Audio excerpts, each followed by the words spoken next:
Hello everyone and welcome to the Victoria Game Engine series. This is the first episode and today we're going to be focusing entirely on our Windows setup. So the reason that I'm splitting up both of them is because the way that we'll set things up on Linux will be different to how we set things up on Windows.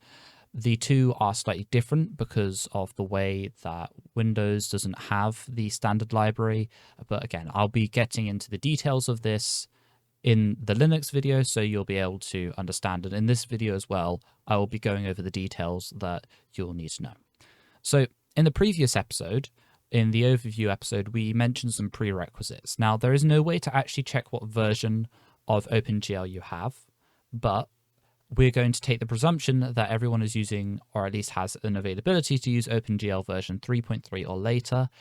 In our videos, we will be expecting 4.6. However, if it becomes a problem that some people in the series can't support 4.6 functions, then we'll be deprecating down to 3.3, or at the very least having a way to use 3.3. With reference to the prerequisites, the first thing that you'll absolutely need before doing anything is you're going to need Clang. And I have the Clang webpage up here. And as you can see, if we go to the download section for Clang, and we go to the release page here, you'll open up to a GitHub project, and you just want to scroll down and find Clang plus LLVM PC Windows MSVC. And this will be your installer. It will install Clang in your system for you, depending on where you want to install it, of course, and I'll add it to the system path. You don't really have to customize anything there, but there is one important function that you absolutely must enable, and that is that the system path is specified for all users. If you didn't click that, however, it's not the end of the world. You just have to go to Windows, you press the Windows key, type env, and the environment variables should come up. You press enter, you go to environment variables, you go down to your path, which should be about here. You press edit, go down, you can create a new thing, and you just put in the path to your bin folder for LLVM. And that way you can use every executable, well, Clang specifically, and Clang++ to prove that those exist. If you want to double check, you can open up a command prompt. Simply typing in cmd will open that up, and you'll open up to this screen here. If you type Clang, and in our case we're using Clang++, so we'll just do this, and we type Clang++ -- version, we can see that we're running Clang version 18 for an x86-64 on a PC using MSVC, using thread model, a POSIX, and the installed directory. MSVC specifically means that we're going to be using Microsoft Visual Studio Community, and you can pick that up from Microsoft's page, which you can have here. You'll be taken to the Microsoft Visual Studio at Microsoft.com. All you need to do, actually, if I go back, is just download Visual Studio. If you want to follow more closely with this video as well, you can also pick up Visual Studio in Code, which is the IDE I will be using to give all the demonstrations in this video.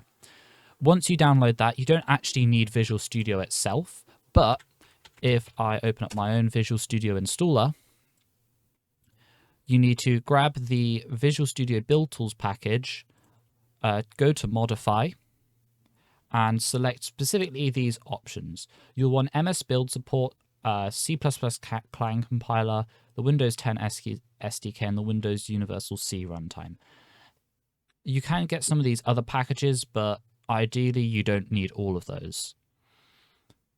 So once you've got all of those installed, you will be more or less set up as far as it goes to actually be compiling things. One thing that we'll need that we're using the project that you also may have remembered from the 0th episode is GLAD.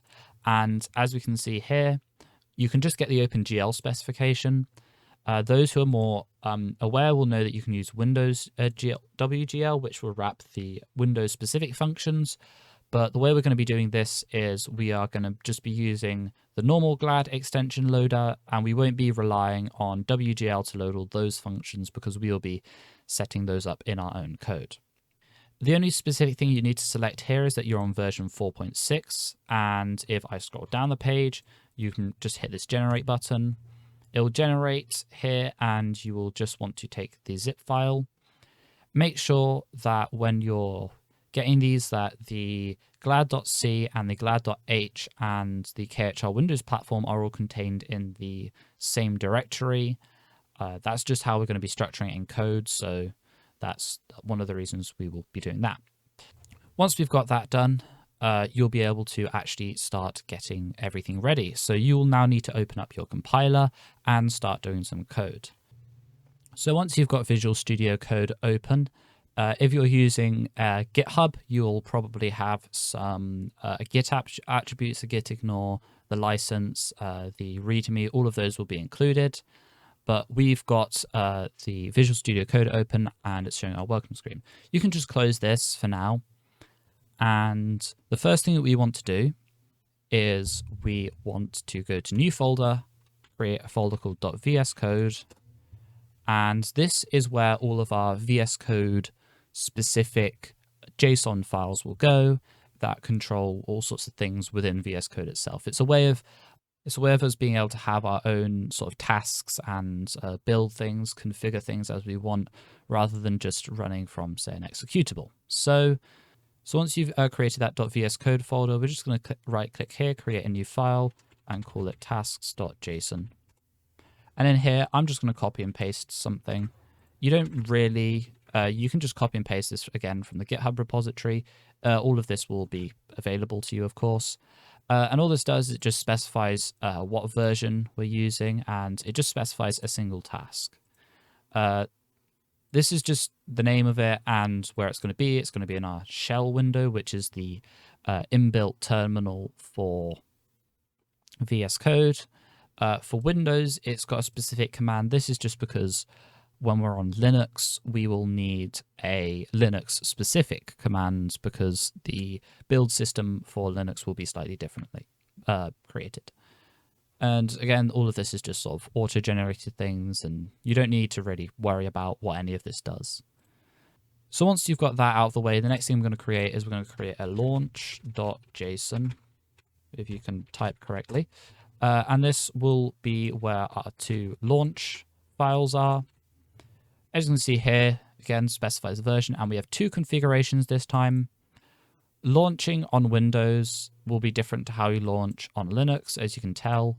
Linux does not have the support for the .exe file extension, so we don't specify that here. In fact, our file will not use any file extension. It will just appear as Victoria with no .x86, 64 or whatever.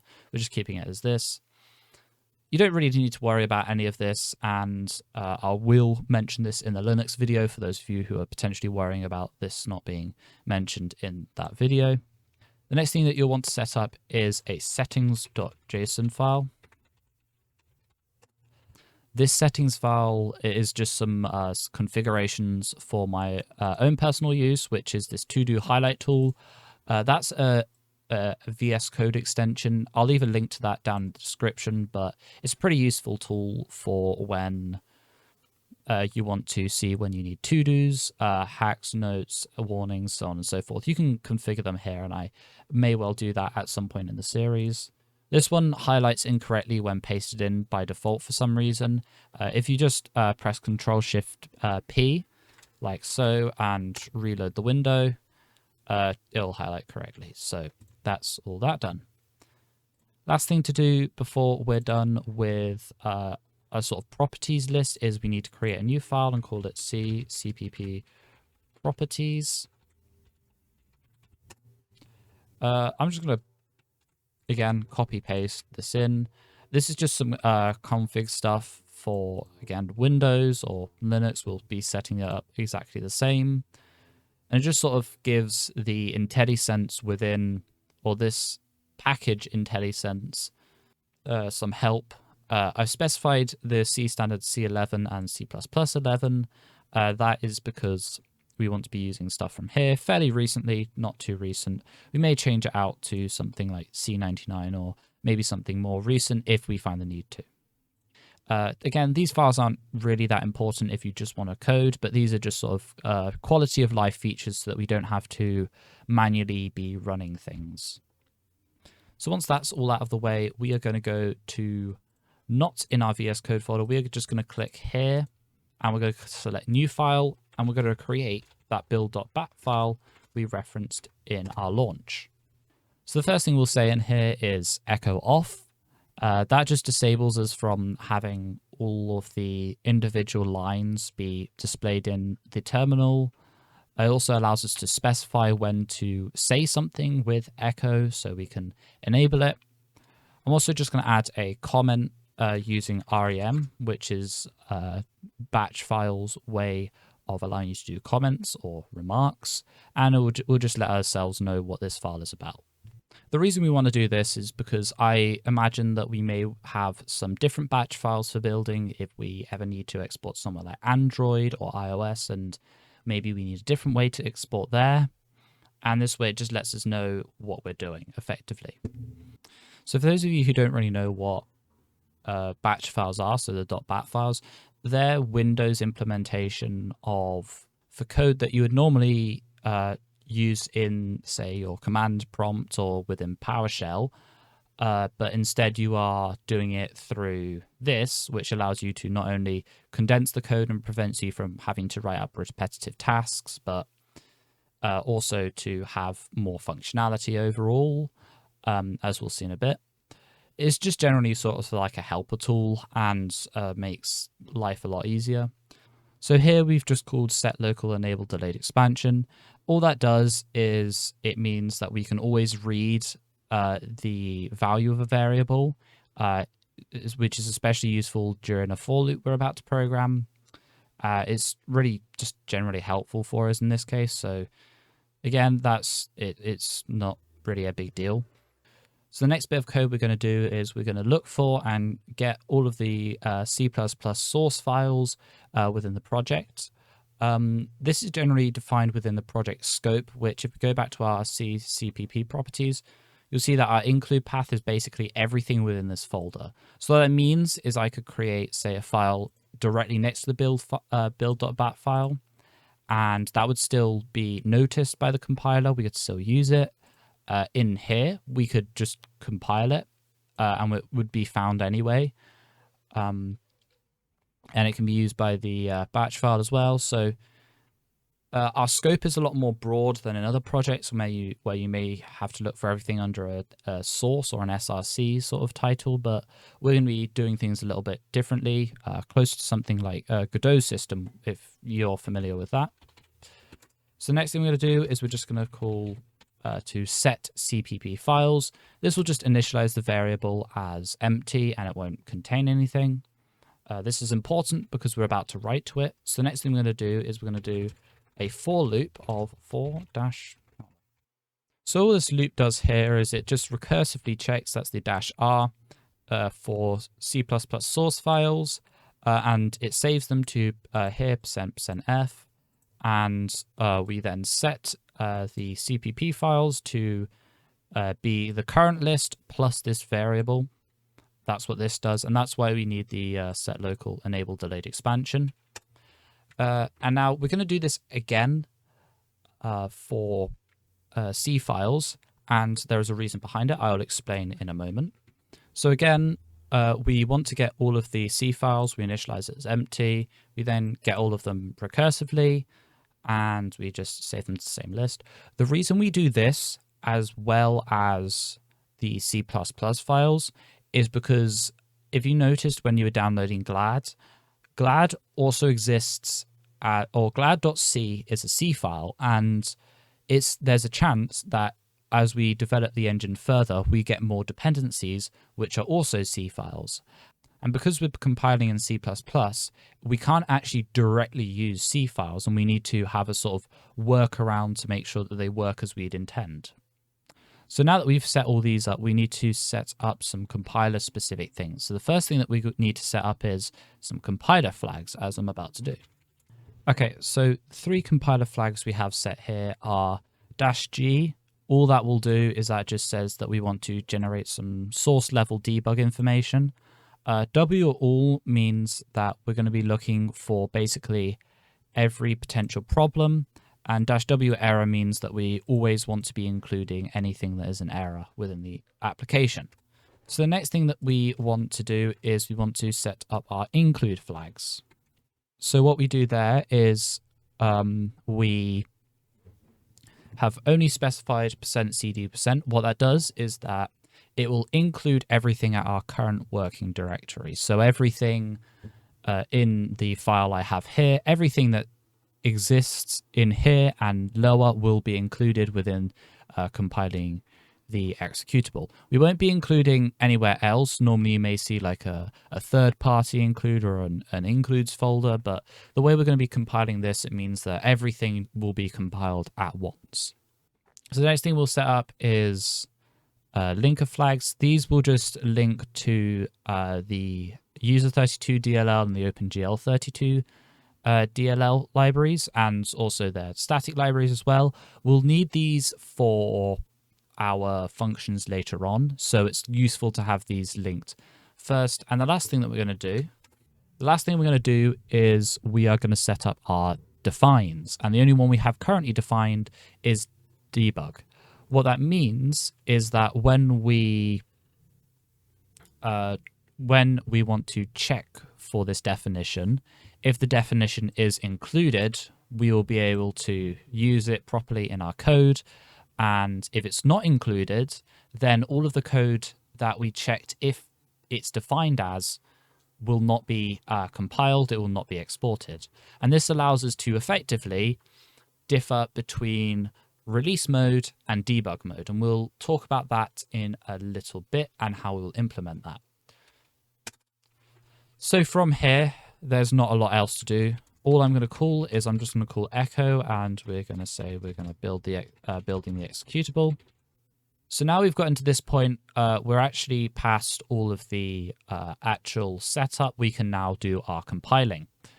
So the thing we're going to call once we've written that we're building executable, this literally just allows us to know that we've gotten to this point and haven't messed up at any other part, which we don't really need because the way we've got it set up is there's no actual differentiation between whether we've set it up or whether we failed.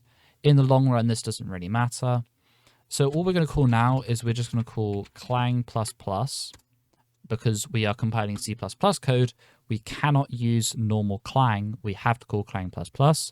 And we're just going to call %cpp files %. This will give us a list of the absolute files of every single C++ source file we have. The next thing we need to do is we need to specify -x C++. And then we write C files here. The reason we do this is because clang++ does not natively support the compilation of C files. And in some cases, as I explained earlier with our GLAD, we need to compile our C files with C++ files. So the reason we do this -x C++ is it just allows us to use those C files as it would expect a C++ file. So the next thing we're going to do is we're then going to call compiler flags before anything. This just allows the compiler, before we specify our output, to know what specific flags it should be compiling under. Then we're going to call to -o.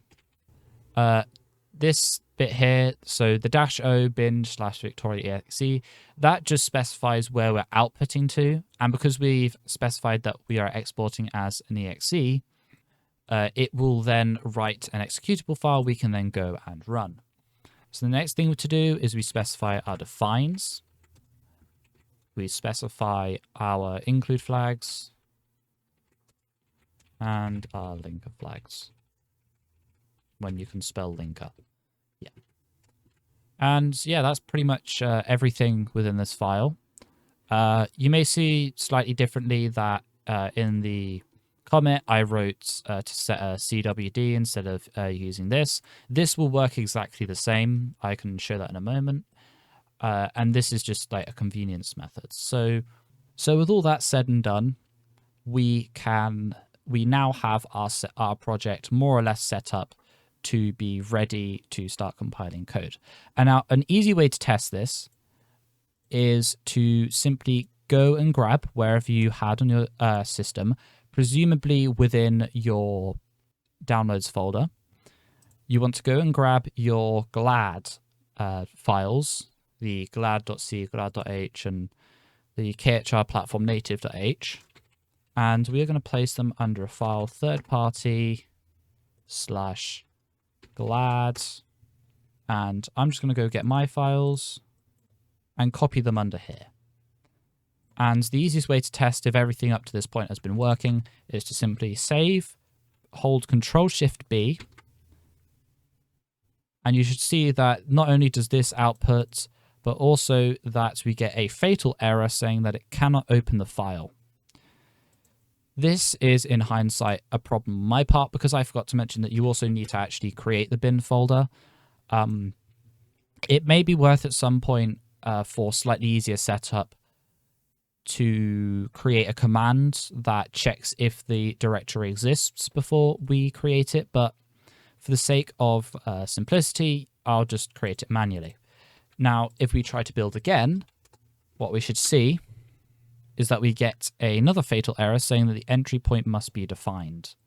While that looks pretty bad, that's actually good because it tells us that not only are there no errors, but also that our third-party libraries are compiling properly into the project as we would hope.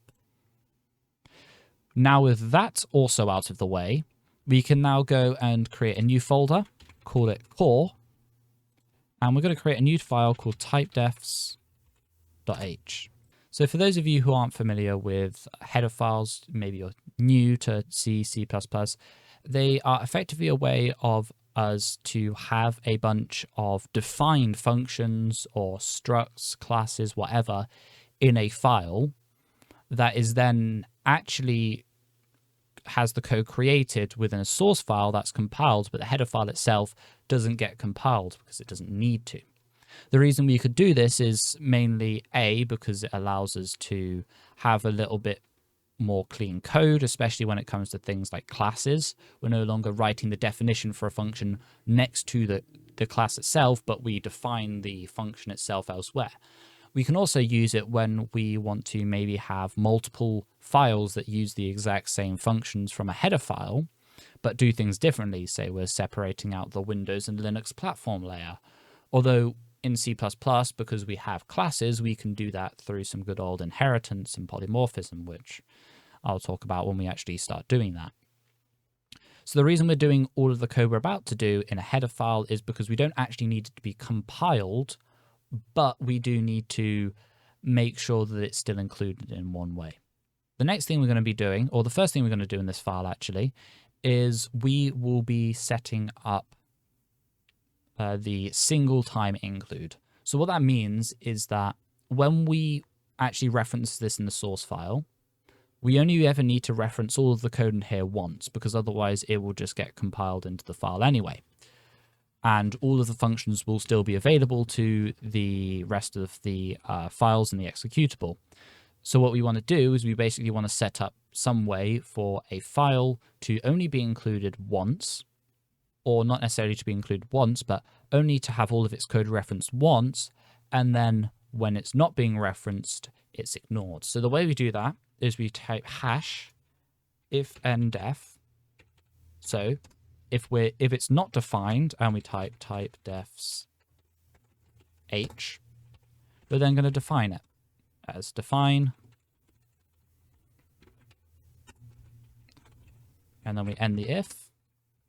So what this does is it says if typedefs.h isn't defined, we're going to define it, and we end the if, which means that if, say, there's two C++ source files that reference typedefs.h, they will see that it's already referenced and therefore ignore all the code, but they'll still be able to use the symbols because it will be referenced elsewhere in the application. This is quite similar to pragma once, if you're used to maybe C. This way, I think, is a little bit easier to understand what's going on. So macros are really useful in C and C++ because they allow us to effectively shorten certain things to do some actions that we can define elsewhere in code.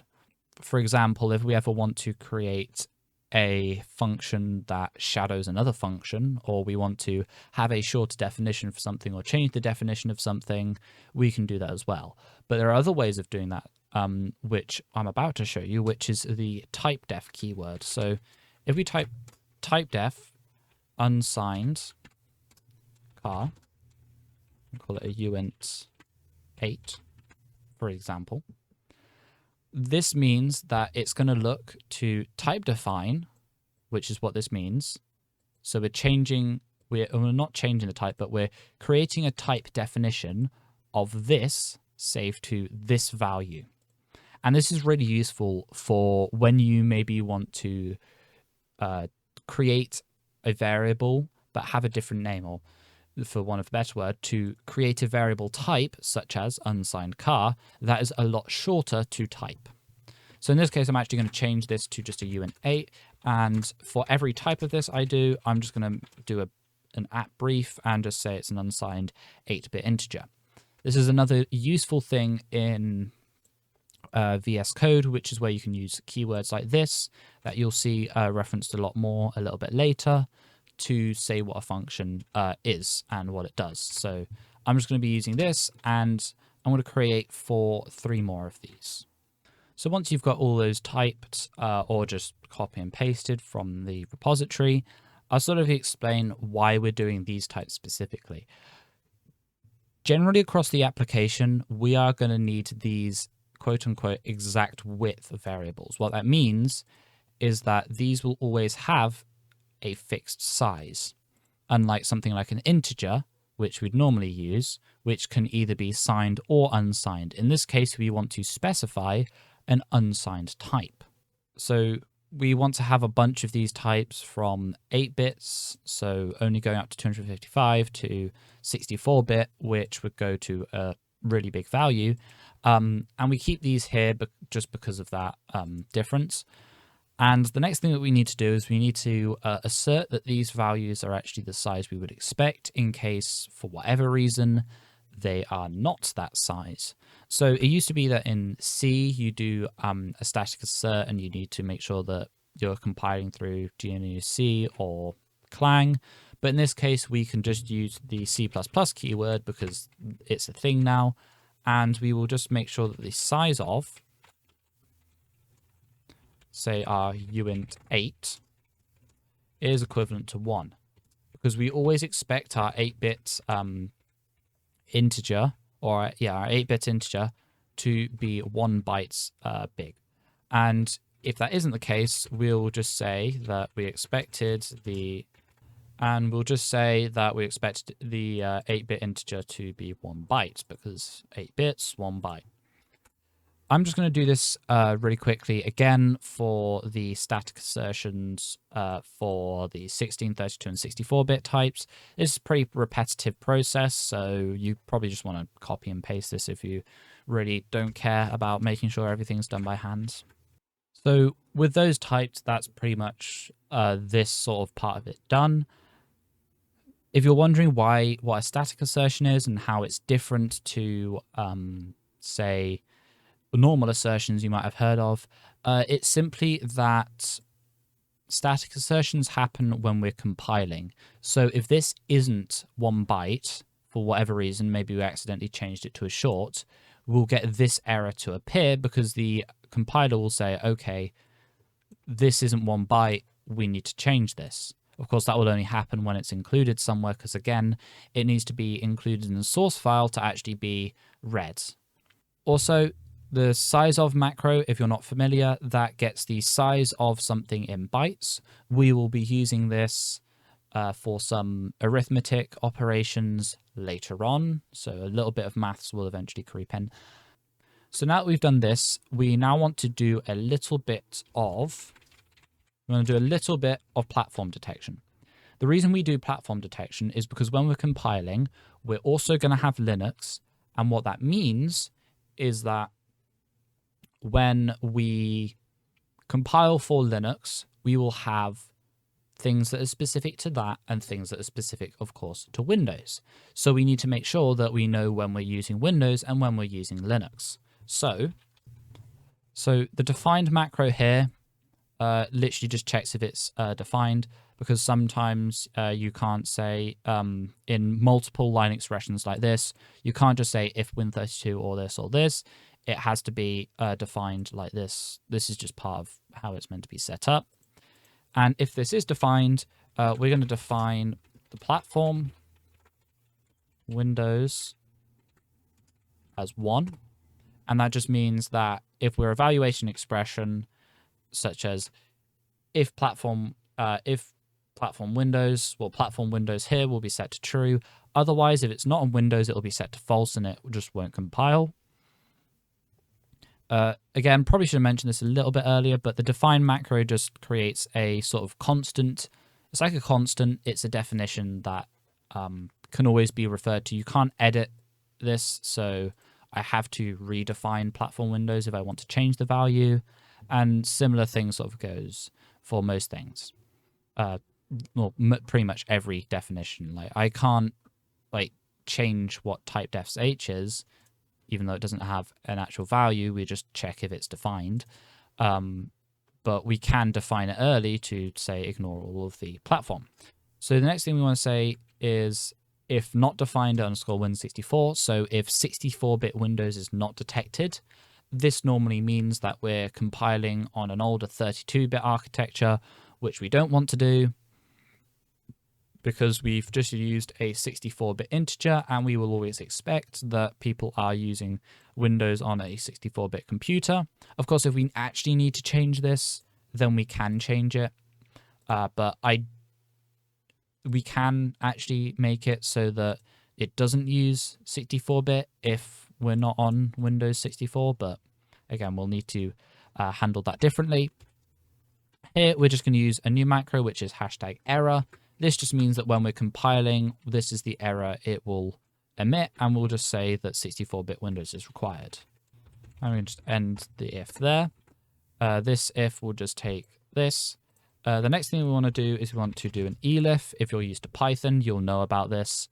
And again, doesn't exist for general expressions, but it does exist for preprocessor macros for whatever reason. So here we've also defined if Linux exists, or so if we're looking at Linux or GNU Linux, either of these macros existing will mean that we are on a Linux platform, and therefore we can use Linux-specific systems. From there, we then just want to do one more else, because at this point no platform's been detected, so we don't actually know what we're trying to compile to. And again, it's just going to be another error macro, and it's just going to say that we could not detect the platform. So that's platform detection out of the way. It's relatively simple. We will need to probably go over it later if we ever want macOS support for compiling, or if we want to mobile support, PlayStation support, whatever we really need will be here. And if it does end up being pretty extensive, we may end up moving this to a platform detection file. But for now, it's just going to reside here, because this is sort of the typedefs is all of our common definitions that we will ever need. So the next thing we need to do is we need to do some defines for inline variables. Inline variables are our way of being able to actually write functions and their given types in header files. This is pretty useful if we ever want a header only function. Say we are wanting to create say like a vector type, as we will be doing, and we need to have everything in one sort of file rather than having it compiled, then we can just use inline. Now, it would be nice to have inline disabled so that we can debug it, but in our case, it's only really going to be used in a point where we don't have inline set up. So I'm just going to sort of quickly write these out. They're not really, you don't really need to these aren't really worth explaining all that much until we actually get to them. So if we have the Microsoft Visual Studio compiler thingy-mabob installed, it exists, so we can define these. Otherwise, we just define force inline as static inline, and no inline is just not defined. So for Linux, these won't exist. So the last thing we want to set up for in terms of detection and so forth is whether we're using debug or not. We could simply just use if debug is defined, but we do want to set up our own versions that are a little easier to read in code. So what that means is we're going to check if defined debug, which in our case we did in our .VSCode C++ properties. Debug is set, as well as some Unicode stuff. We'll get to that later. And since debug is enabled, we can define a macro that just says, so with this said, it's fairly straightforward. All we do is we check if debug is defined, and if so, then we're on a debug build. Otherwise, if it's not defined, then we're in a release build, and we will use certain code. The reason I've done it this way rather than just having a debug check is because sometimes we will be running a release build and we want code that is specific to a release build. But if we're doing code that may be a lot slower for debug builds, say we need to print something to the console every now and then that we wouldn't normally want to print, say input, we will then hold that here so that the debug is disabled effectively. So with all that done, that's sort of our lining up of functions and making sure that everything that we want to compile is doing it properly. We're now going to just create a couple of helper functions. The first one I'm going to define. So the first thing we're going to define is this str function. And all it does is it takes a value and turns it into a string literal. And what that means is that when we're using something as a variable, say a number, and we don't want to have to typecast it or use a formatting, we can literally pass it as a string literal and it will exist as, you know, as you'd expect a normal const char to exist. All good. For those of you who don't know, const char is basically our way of writing strings in C++, and I will get to it later on. The next thing we want to define is a clamp function. So when you want to clamp a value, this effectively means that we specify a given range, and if the value is greater than or less than that range, then it will either clamp to the maximum value or the lowest value. So here we're going to be using the ternary operator, which is a bit of black magic in C and C++, which is effectively our way of being able to do sort of evaluating expressions using if without actually writing a function. So the first sort of value we're going to consider is if the value is less than or equal to the minimum. And if that's true, this is the question mark. So this is sort of like, if this case is true, then we're going to return the min. Else, we're going to have another type here. And this is if the value is greater than or equal to the max. And if this is true, we need to return the max. Otherwise, we just return, not volatile, we return the value. So one thing to note about macros is that this is effectively the shorthand of it. And what it does is it actually replaces this as what exists. So if I, as it does here, specifies these three values, it will evaluate the expression and just give this value. So rather than doing a return type, which you might normally expect, it will literally say, okay, this expression is true. We're just going to set this to what the min was. This was, none of these checks failed. We're just going to give it the value. And that's sort of what these functions do, more or less. So once that's all done, we are actually pretty much finished with this file. We may come back to it in the future in later episodes to add more helper functions or maybe to move things around. It's likely, I'm thinking, that this platform detection goes and maybe the debug stuff goes, but again, that will completely depend on how we end up evolving the project and how it winds up being in the end. So we can now write a little bit of a test to make sure that everything up to this point has been working. The way we're going to do this is I'm just going to specify a main folder. And in main, we're going to have our main.c++. This is going to be where we run all of our main code, but it won't always be the entry point. This is going to contain all of the main code that we will run when we need to set up, when we need to shut down. It'll have a bunch of calls that we need to make, and I'll probably end up spending far too much time making diagrams to explain all of that code. But in essence, this is where we're going to be for now with our main loop. So All we need to do for that is we just need to specify int main void. We pass void here just to let the compiler know that we don't expect any arguments to be passed when running. We will actually add arguments to our running because we will expect that when the user runs it normally, as they would double click on executable, they will normally expect the application to run as regularly. But if you want to specify it on a command line, if we want to export something, then we need to make sure that we can handle that exporting. But again, that's completely out of the scope of what we're doing today. Here, for now, all I'm just going to put is that we return 0. The main loop, if it returns 0, this is its success, which if you're used to code, you may expect that, returning 0 is false and therefore it failed, but 0 in the case of a normal application such as, or in the case of C here, will be success. So the next thing we want to do is we want to create a couple test folders. So we're going to create test.h.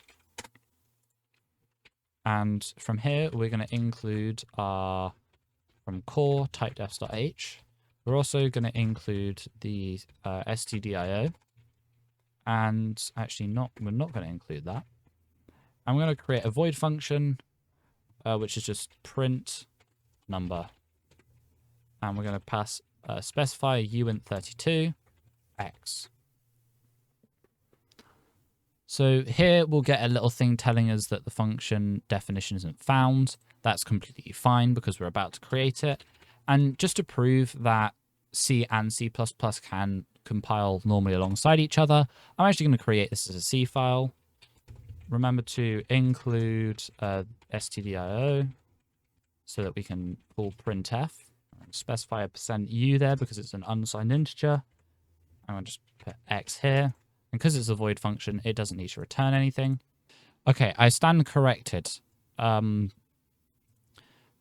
can't actually use .c files here because otherwise the type specifier here would throw an error. So we can only use C++ files. That, of course, doesn't matter. Heaven forbid that a third-party include, which is the entire reason we've set that up, would actually contain our code effectively. So we shouldn't really have any conflict with that with third-party libraries unless, of course, things do go badly. So with this setup, all we're going to do is we're going to go to our main function. We're going to include, with our preprocessor command, to include test.h. And we're just going to call print number, and we're going to give the number 6. Any number should work. We can give 256, we can give like a billion, whatever. It should all work. So now we just press Control-Shift-B again to build. You can see that it takes a few seconds, and this comes up to let us know that the terminal will be reused. That just means it works, so we can press Enter. And now if you press F5 to run, we should see that the number is 6, and that's what's outputted to our console. So we can just exit the terminal there, and with all that said and done, we are now pretty much complete with our work here. So thank you very, very much for watching. I hope you enjoyed. And in the next episode, we will be taking on the task of doing the exact same setup, but on Linux. So if you've been watching all the way through and sort of copying the code, but you can't run it yet, fear not. In the next episode, we will just be setting up our Linux build system, and it will be relatively simple.